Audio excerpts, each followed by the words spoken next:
Le jour où Loup Gris est devenu bleu. Loup Gris avait faim, très faim. Depuis des jours et des jours, il chassait dans la forêt, rôdait sur les chemins, mais n'attrapait rien. Pas un mouton, pas un lapin. Un matin, Loup Gris s'aventure dans un village. Il renifle sous un pont, renifle dans les rues, longe les murs des maisons. Soudain, Loup Gris aperçoit un énorme pot. « Tiens, y a quoi là-dedans? Quelque chose à se mettre sous la dent ?» Et hop, il saute sur le rebord du pot. Et zou, il glisse. Et plouf, tombe à l'intérieur. Dans le pot, c'est comme de l'eau. Loup Gris donne des coups de patte, tente de remonter, glisse à nouveau. À bout de souffle, il parvient enfin à sortir. Dans le pot, c'était de la peinture bleue. Loup Gris est devenu tout bleu, du museau jusqu'au bout de la queue. « Oh là là, j'ai l'air de quoi comme ça ?» Soudain, il entend des bruits de pas. « Sauve qui peut !» Le loup, toujours affamé, retourne sur les sentiers. Il cherche à manger. Au loin, il aperçoit une chèvre sur un rocher. « Oh, cette petite, qu'elle est mignonnette! Je la mettrai bien dans mon assiette !» Le loup s'avance.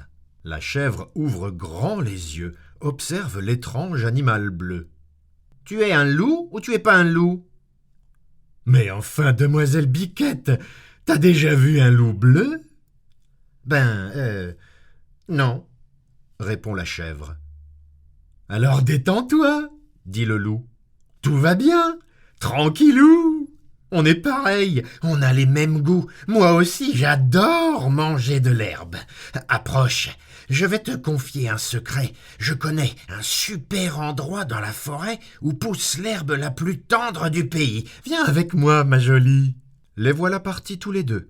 Le loup marche devant, la chèvre le suit. Sur le chemin, ils croisent un coq. Le coq ouvre grand les yeux, observe l'étrange animal bleu.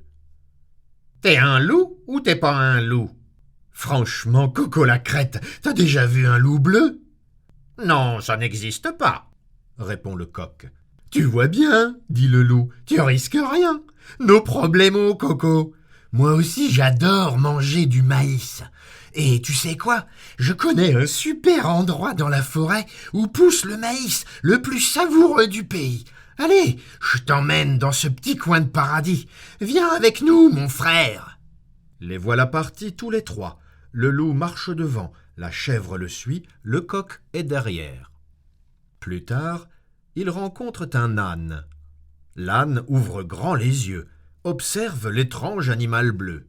« C'est curieux, tu me rappelles quelqu'un, mais je ne sais plus qui. »« Tu me vexes, compère aux belles oreilles, » dit le loup. « Je suis unique, je suis tout bleu, une vraie merveille. Crois-moi, on ne s'est jamais vu. Mais comme toi, j'adore manger du foin. T'as de la chance, je connais un super endroit dans la forêt où on trouve le foin le plus parfumé du pays. Viens avec nous, mon ami. » Les voilà partis tous les quatre. Le loup marche devant, la chèvre le suit, le coq est derrière et l'âne en dernier. Tout content, le loup sourit à pleines dents. « C'est génial d'être un loup bleu. Je suis vraiment le plus malin. Une fois dans la forêt, je vais tous les manger. Un vrai festin. » Une fine pluie commence à tomber.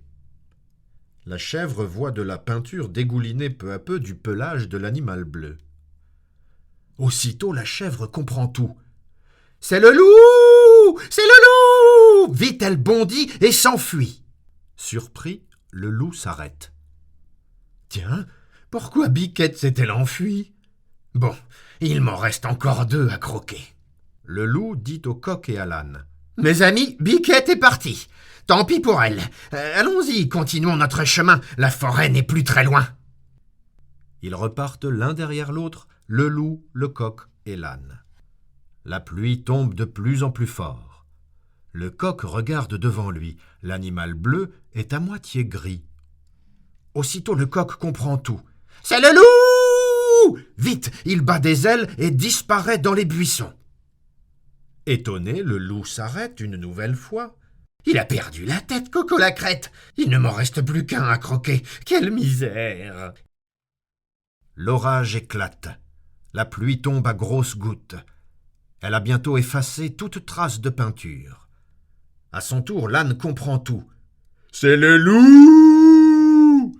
Il veut s'échapper, mais déjà le loup s'avance vers lui. « Tu sais pourquoi Biquette et Coco la crête nous ont faussé compagnie ?»« Je n'en ai aucune idée, » répond l'âne. « Tu trembles ?» dit le loup. « Ça va ?»« Oui, ça va. J'ai juste un peu froid. Brrr.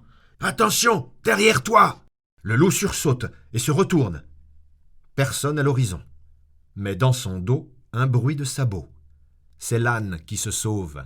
« Oh !» hurle le loup désespéré. « Je suis épuisé, je suis tout trempé, et je n'ai encore rien à manger. C'est trop nul cette journée. Je comprends vraiment pas ce qui s'est passé. » Soudain,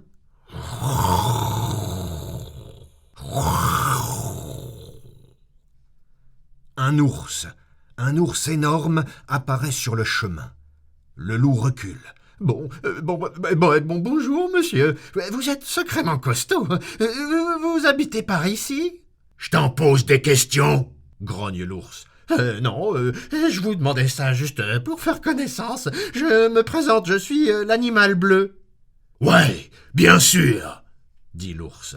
Et moi je suis un éléphant rose. Tais-toi, loup gris, tu m'énerves. Loup gris baisse la tête et découvre son pelage gris. « Je suis fichu. Arrête de reculer, mauviette, dit l'ours. T'es trop maigre, tout raplapla, tu m'intéresses pas. Mais je te préviens, ici c'est mon territoire. Si je te revois, je te bouffe. Loup gris s'enfuit. Il court sans se retourner. Longtemps, très longtemps. Enfin, épuisé, il s'écroule. Plus d'ours. Ouf oh. Loup gris, toujours affamé, aperçoit une fourmi. « Toi, au moins, je te tiens.